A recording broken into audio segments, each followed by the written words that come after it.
Tyler never imagined that serving lunch on a forgotten corner of Lunar City would one day change galactic history. Each morning, he turned the handle of the silver spoon, his diner that smelled of scorched coffee, reheated pancakes, and a faint metallic tang from the lunar air filtration system. The neon sign outside sputtered half-heartedly, blue light reflecting off the silver-gray metal panels that lined the quiet streets. Most mornings, the only visitors were the occasional miner running late, or a delivery droid clanking along, carrying supplies for distant colonies. His life had settled into a routine of small, manageable tasks: sweep the floors, polish the counters, brew the same bitter coffee, and smile at anyone who wandered in. The customers were few, but even their brief nods of acknowledgement provided a thread of connection that Tyler clung to. In a city that never truly slept, he found comfort in the predictability of a day measured by orders and empty chairs. The diner's interior was a mix of nostalgia and necessity: scratched formica tables, the hum of the ancient jukebox in the corner, and the ever-present hiss of the espresso machine. Tyler ran his hand along the counter, worn smooth by years of careful wiping, and sighed. Most days, the diner felt like an island in a sprawling city of metal and dust. Outside, Lunar City stretched in every direction, a labyrinth of silver corridors, magnetized trams, and blinking lights. The horizon held the pale glow of Earth, hanging like a fragile ornament above the desolate plains, a reminder of the home Tyler had left behind yet still longed for. Despite the monotony, he carried a quiet hope, fragile and persistent. He imagined what life might be beyond these tables: a thriving diner with a line of customers laughing over pancakes, an apartment balcony where the rising Earth could be watched without hurry, a life that felt bigger than the confined lunar streets. He often lingered in these daydreams, pinching the edge of his apron, allowing himself a brief escape from the weight of bills, broken equipment, and lonely evenings. Even in solitude, there were small joys. He knew the preference of his regulars: the miner who liked double espresso with a dash of vanilla, the maintenance worker who always asked for extra syrup. He liked the soft background music of the jukebox, the way a well-wiped counter gleamed under fluorescent lights, and the rare sight of a full moon casting a muted glow over the lunar cityscape. These were small, human comforts in a life that felt otherwise unremarkable. But beneath the rhythm of daily survival, there was a subtle anxiety. The diner barely broke even, and Tyler's dreams of expansion or recognition remained just that: dreams. He worried that the universe was moving past him, that he would remain a small, unnoticed figure in a galaxy far larger than his imagination could grasp. And yet, he carried on with careful diligence, finding pride in the ordinary and strength in routine. In these quiet, reflective moments, Tyler felt most himself. The clatter of utensils, the hiss of the coffee machine, the muted hum of distant trams, all of it grounded him. He had no idea that, beyond the familiar walls of his diner, the galaxy was already watching, alive with forces and beings whose reach spanned countless worlds. For now, his stakes were simple: keep the diner running, greet customers with warmth, and survive another day in Lunar City. Tomorrow, as he would soon discover, small acts of care could ripple across stars in ways he could never have imagined. And in the meantime, he lived fully in the quiet heroism of ordinary life. If you want, I can now draft Section 2, The Unexpected Alien Encounter, 600 to 650 words, with the same gentle HFY tone, introducing the alien kids subtly without hinting at their galactic significance yet. Do you want me to proceed with that? Tyler had just wiped down the counter for the 5th time that morning when the diner's door slid open with a gentle whoosh. He looked up, expecting the usual late-shift miner or a delivery droid, but froze. There, in the doorway, were two small figures, no taller than a human child, yet unmistakably not human. They moved with a cautious grace, limbs bending at angles Tyler didn't recognize. Their skin shimmered faintly under the diner's harsh lights, like polished bronze brushed with starlight.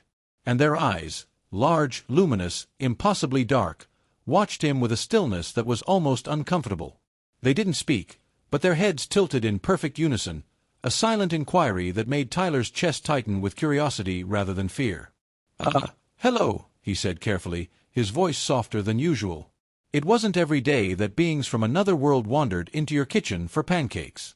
They didn't reply. Instead, one of them reached forward and tapped on the counter with 3 delicate fingers. The gesture was deliberate, almost formal. Tyler realized he had no idea what they wanted, but he did know he had to be polite. He reached under the counter and pressed the translator device he kept for occasional off-world deliveries. A faint hum filled the air as it calibrated. Can I get you something to eat?" he asked. The device emitted a soft click, and the smaller alien tilted its head, as if considering the words. Then, with a sound somewhere between a sigh and a whistle, it repeated, "Food, please." Tyler blinked. "Right. Of course. You're hungry." They nodded simultaneously, movements perfectly synchronized, like a small mirrored dance. His initial surprise softened into a quiet amusement. Of all the mornings he'd imagined, this wasn't on the list, but somehow it fit. He gestured to the counter. "Take a seat, wherever you like." They did, settling onto the high stools without a sound. Their limbs curled neatly around the metal supports, balancing in ways that seemed impossible. Tyler busied himself with the coffee machine, telling himself that this was just another unusual order, albeit from beings whose anatomy seemed to defy gravity. As he prepared a plate of scrambled eggs and nutrient-enriched pancakes, one of his few recipes adapted for off-world tastes, he noticed tiny details that made the aliens all the more fascinating. Their movements were careful, almost ritualistic. The larger of the two occasionally extended a finger to trace the edge of a plate or the rim of a cup, pausing to study it before withdrawing. One of them seemed to hum quietly, a tone that resonated in the diner, subtle but distinct. Communication remained sparse. The translator struggled with their syntax, leaving long pauses filled with soft clicks and gestures. Tyler found himself talking in gentle, exaggerated clarity, pointing at dishes and ingredients, describing everything with the patience he usually reserved for training new employees. He even chuckled quietly when one of them poked suspiciously at a cup of hot chocolate with a look of exaggerated caution, as if it were a dangerous chemical rather than a sweet beverage. Through it all, Tyler remained calm, curious, and respectful. There was no panic, no disbelief. Just a steady willingness to understand, to bridge the unknown with small acts of hospitality. And in those quiet minutes, he realized something profound. Sometimes, humanity's greatest strength wasn't technology, or power, or even courage. It was kindness extended without expectation. The alien children, content for the moment with scrambled eggs and soft laughter from the human behind the counter, seemed to relax. Their large, expressive eyes flickered with a glimmer of trust. Tyler didn't know who, or what, they were, or why they had come. But for now, in the small diner on a distant lunar corner, first contact was nothing more complicated than offering a warm meal to hungry visitors. And in that simplicity lay the first ripple of a story that would one day stretch across stars. If you want, I can now draft Section 3, Subtle Clues to Their Mother's Identity, 600 to 650 words, where Tyler starts noticing hints of the galactic significance of these visitors while keeping the story mysterious and suspenseful. Do you want me to proceed with that next? The next morning, Tyler found himself half expecting the diner to be empty, the usual hum of the espresso machine and clatter of utensils filling only his own thoughts. Instead, the sliding door opened with a soft whoosh, and the two small figures were back. This time, they moved with less hesitation, their luminous eyes flicking toward him with something like recognition. "Good morning," Tyler said, smiling, brushing crumbs from his apron. He already knew the routine: scrambled eggs, lightly sweetened pancakes, and a cup of warm, thickened chocolate. The translator hummed softly in the background, but words weren't necessary. He had begun to understand the language of gestures and glances. As the days passed, the visits became regular. Every morning, without fail, the alien children appeared, settling onto the stools with a quiet familiarity that filled Tyler with a warm sense of purpose. He discovered small things about them. One preferred pancakes slightly crisp on the edges, the other liked a dash of spice he had never heard of but could mimic with lunar-grown herbs. Tiny habits, gestures, and preferences emerged, each one deepening the silent bond between them. Tyler marveled at their subtle communication, the way one would point to a spice, pause, and then extend a hand as if asking permission. He responded with gentle encouragement, adjusting dishes, explaining ingredients in simple words, watching their large, dark eyes sparkle with understanding. Humor crept into the routine too. One of them had a habit of tapping the counter thrice before sampling anything, a ritual Tyler imitated with mock solemnity, earning what he imagined was a delighted hum. With each visit, the diner seemed less empty. The chairs, tables, and even the ancient jukebox felt alive, infused with quiet laughter, soft hums, and the gentle rhythm of companionship. The simple act of preparing breakfast became a ritual, a daily exchange that transformed the space. Tyler found himself anticipating their arrival as eagerly as he had once dreaded the monotony of slow mornings. Small discoveries of alien culture filtered through their interactions. Their hands moved with surprising delicacy, their senses attuned to flavors he had never considered. They seemed fascinated by the concept of utensils, hovering slightly before settling on careful use. Occasionally, one would trace patterns on a napkin, abstract symbols that Tyler could not read but assumed were important, like sketches of memory or story. Through repetition, the fear of the unknown faded. Tyler no longer questioned their origins or motives. He only focused on the shared comfort of a meal, the trust that had quietly grown between them. And in return, the children mirrored his care, offering gestures of gratitude, a nod, a delicate hum, a glance that lingered just a little longer than before. The diner, once a quiet, lonely corner of Lunar City, now throbbed with life. Small routines had become the glue of an unspoken bond. Tyler realized with gentle astonishment that trust didn't always arrive in grand revelations or heroic acts. It could grow quietly over scrambled eggs, lightly sweetened pancakes, and the patience of a human willing to care. And in that cozy rhythm, both he and his tiny visitors found something they had been missing, a sense of home, even on a barren lunar plain. I can now draft Section 4, Signs of Greater Mystery, 600 to 650 words, where Tyler begins to notice subtle hints of the alien children's powerful mother without revealing it outright. This builds suspense while keeping the story grounded in his perspective. Do you want me to proceed with that? Tyler had grown used to the quiet rituals of the mornings. Pancakes, scrambled eggs, warm chocolate, the small gestures of care that had become second nature. Yet, a creeping awareness had begun to settle in the back of his mind. Something was off. It started with tiny details. The children never spoke of family. No adult figures accompanied them. Occasionally, the translator device hesitated, producing garbled words or strange, clipped syntax that didn't match anything Tyler had heard before. He shrugged it off at first, attributing it to quirks of alien communication. But curiosity, sharpened by the daily familiarity, refused to be ignored.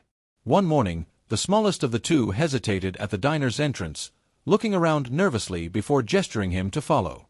Tyler raised an eyebrow, then stepped outside, letting the children lead him through a maze of narrow alleys and metal walkways that he had never noticed before. At the end, a large warehouse loomed, its doors half hidden beneath scaffolding and shadow. Inside, Tyler froze. Rows upon rows of children, smaller and larger than the ones he knew, huddled together. Some clutched tattered blankets, others held makeshift toys, their wide eyes reflecting fear and curiosity in equal measure. They were quiet, almost impossibly so, and Tyler's heart tightened. This wasn't just curiosity. This was necessity. Something had gone horribly wrong. He turned to the two children who had led him here. Their small forms pressed close to his legs, but their eyes were unusually solemn. No signs of mischief or playful mimicry today. These weren't just visitors seeking a warm meal, they were survivors, and perhaps even guides to a greater story he couldn't yet comprehend. Tyler's mind raced. Where were the adults? Why were so many children left here, in what appeared to be near abandonment? The air smelled faintly of antiseptic and recycled metal, sterile yet lifeless.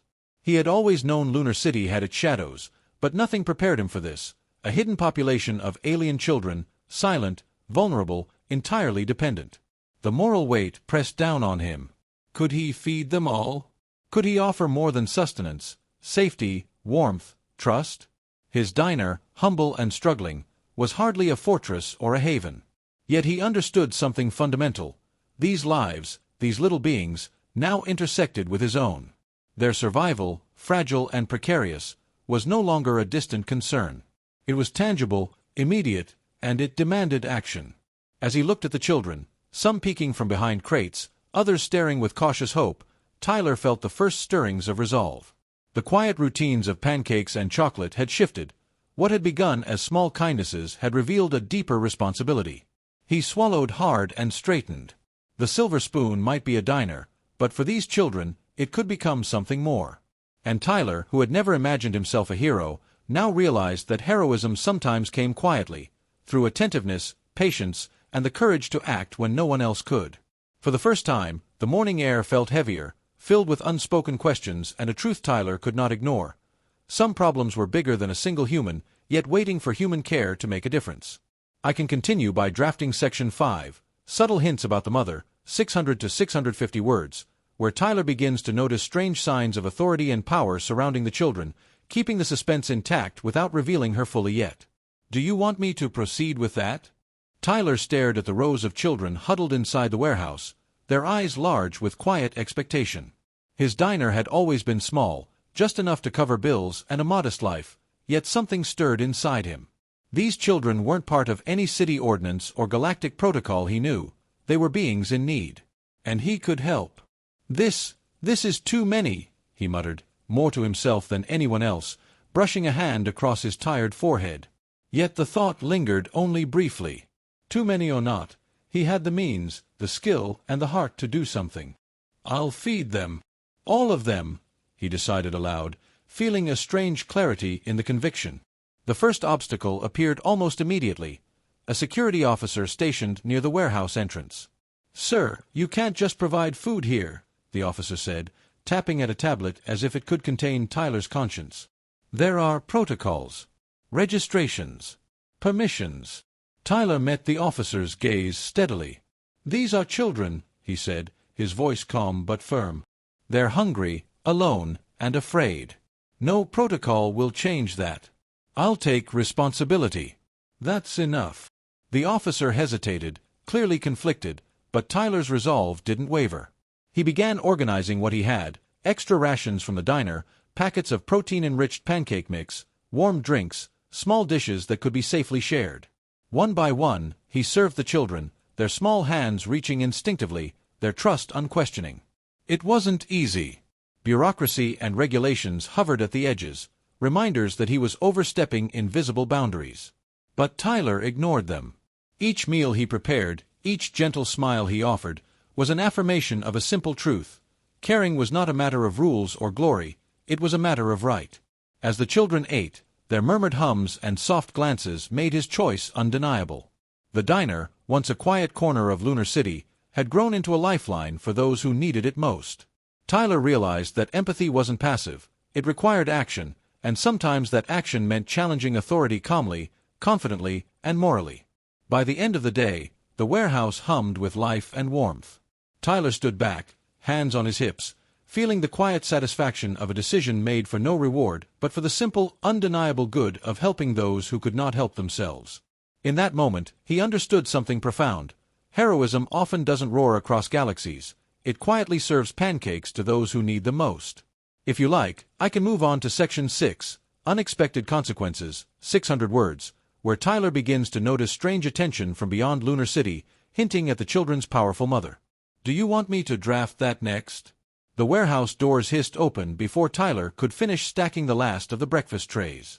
A presence filled the space immediately, tall, composed, radiating authority. Every child froze, their small bodies pressing instinctively toward Tyler. He looked up. The figure before him was unlike anyone he had ever seen, poised, regal, and undeniably commanding, with eyes that seemed to pierce the air itself. "Who permits this gathering?" The alien's voice rang, formal, precise, and layered with authority that Tyler could feel as a weight in the room. Tyler straightened, palms open in a gesture of calm honesty. "No one did," he said simply. "But these children are hungry. They needed food. I helped." The ruler's gaze swept the room, taking in every child, every tray, every small act of care. There was a tension in the air, an unspoken question about rules, hierarchy, and human audacity. Tyler held his ground, speaking slowly, carefully. "I didn't mean to break your customs. I only meant to care for them." For a moment, silence reigned. The children watched with wide, expectant eyes. Tyler noticed the ruler's posture stiffen, a subtle ripple of emotion betraying curiosity beneath formal composure. "You feed them as you feed yourself?" the ruler asked, tilting her head. There was no accusation in her voice, only an attempt to understand the logic of a species so foreign to her structured expectations. "Yes," Tyler said. "Because they're alive. Because it's right. Not for reward. Not for recognition. Just because it matters." A small pause followed, the kind that carried centuries of command yet yielded to simple sincerity. Then, the ruler stepped forward, lowering a hand toward a plate of pancakes. She examined the dish, then tasted it with careful deliberation. The children held their collective breath. A faint, almost imperceptible smile curved her lips. Her eyes softened, the rigid lines of authority giving way to something more human: curiosity, connection, a glimmer of trust. "You understand care," she said quietly, more to herself than Tyler. Tyler inclined his head, feeling the weight of unspoken respect. Hierarchy and compassion, power and empathy, were colliding in this moment, and he had chosen honesty over fear, kindness over intimidation. For the first time, the ruler's presence seemed less a threat and more an invitation. And Tyler, the simple human who had served pancakes on a lonely lunar corner, realized that sometimes courage wasn't loud. It was measured, gentle, and unflinchingly moral. The children's small hums of relief filled the warehouse, and Tyler allowed himself a quiet smile. For now, the bridge had been built, not with weapons or commands, but with care. I can now draft Section 7, Revelation of the Mother's Identity and Galactic Stakes, 600 to 650 words, where Tyler finally learns who the ruler really is and the stakes expand dramatically. Do you want me to proceed with that next? Tyler never imagined he would stand in a hall so vast it seemed to stretch beyond the stars themselves. Alien delegates from countless worlds filled the seats, their forms as varied as the galaxy, their eyes fixed on him with a mixture of curiosity, caution, and expectation. At the center, the ruler, the children's mother, watched quietly, a faint smile tugging at her lips. He took a deep breath, feeling the familiar weight of responsibility settle on his shoulders. The moment called for more than diplomacy, more than politics. It called for honesty. "I didn't help because I had to," he began, his voice carrying across the chamber with steady clarity. "I helped because they were children. Hungry, frightened, and alone. It wasn't about rules, rank, or glory. It was about what was right." Murmurs rippled through the assembly, translators clicking softly, delegates exchanging glances. Tyler continued, keeping his tone simple, human, grounded. "It's easy to think small acts don't matter in a galaxy this big. But small acts, kindness, patience, understanding, they ripple outward. They can change worlds. They changed mine." He looked toward the ruler. "She trusted me because I chose care over fear. That trust, it means something. It should mean something to all of us." A hush fell over the chamber. The alien representatives, some rigid in formality, others flexible in movement, absorbed the words. Curiosity became reflection. Skepticism softened into respect. They had seen rulers, warriors, and diplomats speak with power, but rarely had they seen someone speak with simple human honesty. The ruler rose, her presence commanding yet gentle. She addressed the assembly with an authority that silenced even the most restless delegates. "This human understands a truth our laws cannot always convey, that the care of the weak, the defenseless, and the innocent is not a matter of policy, it is a matter of morality." Delegates nodded, murmured agreements spreading through the hall. Tyler felt a warmth bloom in his chest. He had not sought recognition, and yet here, across the galaxy, his simple choice to feed 2 small children was igniting change. For the first time, he realized the true power of humanity. Not conquest, not technology, not ambition, but empathy, courage, and the willingness to act morally even when no one is watching. And as the chamber erupted into quiet applause, Tyler smiled. A lonely diner on Lunar City had become a catalyst for a galaxy's reflection. He hadn't saved worlds with weapons or schemes. He had saved them with care. "I didn't help because I had to," he repeated softly, more to himself than anyone else. "I helped because they were children." I can now draft Section 8, Epilogue and Lasting Legacy, 500 to 600 words, to wrap up the story, showing Tyler back on Lunar City and the long-term ripple of his choices across the galaxy. Do you want me to complete that final section next? Months had passed since Tyler had stood before the Galactic Assembly, yet the hum of Lunar City still greeted him each morning like an old friend. The Silver Spoon had grown, not into a sprawling empire, but into a warm, bustling diner where laughter and conversation replaced the quiet hum of solitude. Local patrons mingled with familiar alien faces, children of every shape and size sharing tables, their soft hums and curious gestures weaving into the rhythm of everyday life. Tyler moved behind the counter with a quiet satisfaction, serving trays of pancakes and scrambled eggs, occasionally adding a sprinkle of lunar-grown herbs that have become surprisingly popular across species.